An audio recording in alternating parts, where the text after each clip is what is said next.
Ravi Prakash Siliconandhra hospital Kuchipudi super speciality వైద్య సేవలు పూర్తిగా ఉచితం. ఆంధ్రప్రదేశ్ ముఖ్యమంత్రి తెలుగుదేశం పార్టీ జాతీయ అధ్యక్షుడు చంద్రబాబు నాయుడు ఒక వినూత్న కార్యక్రమాన్ని శ్రీకారం చుట్టారు. గతంలో ఎన్నడూ లేని విధంగా ప్రజా సమస్యలకు సంబంధించిన పరిష్కారం దిశగా మంత్రులని పార్టీ కార్యాలయం ఒక రోజు ఉండాలని ఆదేశించారు. ఈ నేపథ్యంలోనే మంత్రులందరూ ఒక్కొక్క రోజు పార్టీ కార్యాలయం అందుబాటులో ఉంటూ సమస్యలను తెలుసుకుంటున్నారు. ఈరోజు మంత్రి సబిత సమస్యలను అడిగి తెలుసుకున్నారు. వాళ్ళ సమస్యలను పరిష్కరించే దిశగా ప్రయత్నాలు కూడా మొదలుపెట్టారు. ప్రస్తుతం మంత్రి సబిత ఉన్నారు, మాట్లాడదాం. మేడం, ఇలాంటి ఇనిషియేటివ్ ఎక్కడ కూడా లేదు, గతంలో ఎక్కడ కూడా చేయలేదు. ఇంతకుముందు ముఖ్యమంత్రిగా చంద్రబాబు పనిచేసిన సమయంలో ప్రజల వద్దకి పాలనే కాన్సెప్ట్ తీసుకొచ్చారు. ఇప్పుడు నేరుగా మంత్రులనే ప్రజల వద్దకు తీసుకొస్తున్నారు. ఈరోజు మీకు ఎలాంటి సమస్యలు వచ్చాయి, ఏం చెప్తారు మేడం ఈ కార్యక్రమం? చాలా సమస్యలు వచ్చాయండి. ముఖ్యంగా ఈ రాష్ట్రం బాగుండాలనేది చంద్రబాబు నాయుడు గారి ఆకాంక్ష. ప్రజలు ఎన్డీఏ కూటమి అయితేనే చంద్రబాబు నాయుడు గారు అవుతానే ఈ రాష్ట్రానికి దశ దిశ అన్నీ నిర్దేశించగలరు, ఈ రాష్ట్రాన్ని సరైన బాటలో పెట్టగలరు, సంపద సృష్టించగలరు, వెల్ఫేర్ చేయగలరు అనే ఒక ఘనత చంద్రబాబు నాయుడు గారికి దక్కుతుంది. ఇది ప్రజల పాలన.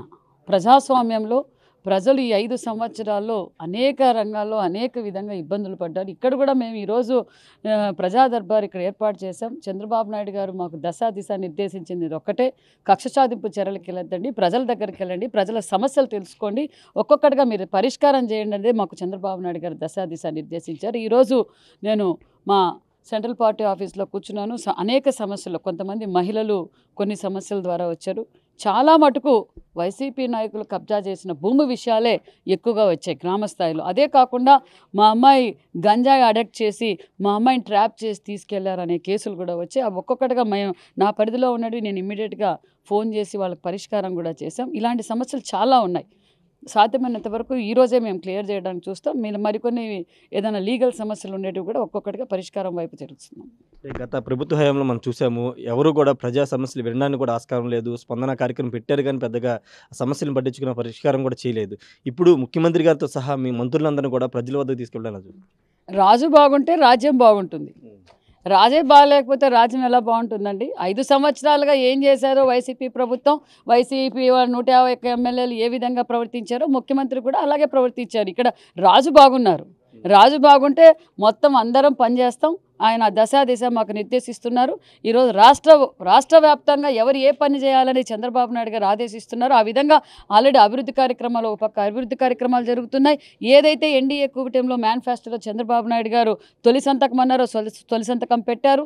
పెన్షన్ ఇంటి వద్దకే పెన్షన్ అన్నాం, ఇంటి వద్దకే పెన్షన్ ఇచ్చాం, ఉచిత ఇసుక ఇచ్చాం. అదేవిధంగా అన్నా క్యాంటీన్లు కూడా రాష్ట్ర వ్యాప్తంగా కూడా మేము ఓపెన్ చేయబోతున్నాం.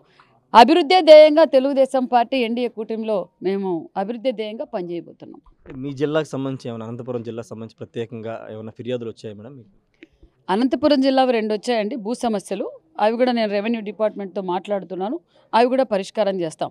రాష్ట్ర వ్యాప్తంగా ఏం జరిగింది ఈ 5-7 సంవత్సరాల్లో? ల్యాండు, వైను, మైను, శాండు, గంజాయి తప్ప వాళ్ళు కాన్సన్ట్రేట్ చేసి వాళ్ళు దాచుకోవడం తప్ప ఈ రాష్ట్రానికి ఏం చేసింది? ఎక్కడ చూసినా భూదందాగిరి కనిపిస్తుంది, గంజాయి కనిపిస్తుందే తప్ప ఈ 5 సంవత్సరాలుగా అభివృద్ధి చేసింది ఏమీ లేదన్న విషయం క్లారిటీగా, ఇక్కడ కేసులు కూడా అవే ఎక్కువ వచ్చాయి, కంప్లైంట్లు కూడా. మేడం, ఒకటి ఫైనల్గా, మీరు పాలనని గత 5 ఏళ్లలో జరిగిన విధ్వంసానికి సంబంధించి కానీ పాలనని గాడిలో పెట్టే ప్రయత్నం చేస్తున్నారు, ఒక్కొక్క స్కీమ్ అమలు చేసుకున్నారు. కానీ ప్రతిపక్షాలు, ముఖ్యంగా వైసీపీ ఇంకా హామీలు అమలు చేయలేదు, నెల రోజులు గడిచిపోయిందని ఒక కామెంట్ వాళ్ళు చేస్తున్నారు. వాళ్ళు మాట్లాడడానికి అనర్హులు సార్, మాట్లాడడానికే వైసీపీ మాట్లాడడానికి అనర్హులు. వాళ్ళ గురించి మేము మాట్లాడాల్సిన పని లేదు. ప్రజలు ఎన్డీఏ కూటమిని చంద్రబాబు నాయుడు గారు నమ్మారు, సంపూర్ణమైన మెజార్టీ ఇచ్చారు. ప్రజలు ఏం ఆశిస్తున్నారో మాకు అర్థమైంది. ప్రజలకు మేము చేయగలమనే నమ్మకం ప్రజల్లో ఉంది. మేము వైసీపీ వాళ్ళకి చెప్పాల్సిన ఆన్సర్ మాకు అవసరం కూడా లేదు. Thank you madam. ఖచ్చితంగా ప్రజా సమస్యలకు సంబంధించిన సమస్యలన్నిటి కూడా ఈరోజే పరిష్కరిస్తామని చెప్తున్నారు. రాజు బాగుంటే రాజ్యం కూడా బాగుంటుంది, అక్కడ ఉన్న వాళ్ళంతా కూడా బాగుంటారు. అదే కాన్సెప్ట్ ఇప్పుడు ముఖ్యమంత్రి చంద్రబాబు ఆయన ప్రజా సమస్యను తెలుసుకుని స్వీకరిస్తున్నారు, పరిష్కరిస్తున్నారు. అదేవిధంగా మంత్రులు కూడా తమకు కూడా ఆదేశించారు. కాబట్టి ఈరోజు పార్టీ కేంద్ర కార్యాలయంలో ప్రజా సమస్యలు తెలుసుకున్నామని చెప్తున్నారు. గత ప్రభుత్వ హయాంలో భూ దోపిడీకి కబ్జాలకు గురైన చాలామంది బాధితులు ఈరోజు వచ్చి వాళ్ళ బాధను చెప్పుకుంటున్నారని చెప్తున్నారు. ఆ సమస్యలన్నిటి కూడా పరిష్కరించి బాధితులకు అండగా ఉంటామని మంత్రి సవిత చెప్తున్నారు. కెమెరా పర్సన్ ప్రసాద్ తో రాయేష్, RTV, మంగళగిరి నుండి. మరిన్ని వీడియోస్ కోసం ఛానల్ ని సబ్స్క్రైబ్ చేయండి, లేటెస్ట్ అప్డేట్స్ కోసం వాట్సాప్ ఛానల్ ని ఫాలో చేయండి అండ్ లింక్ డిస్క్రిప్షన్ లో ఉంది.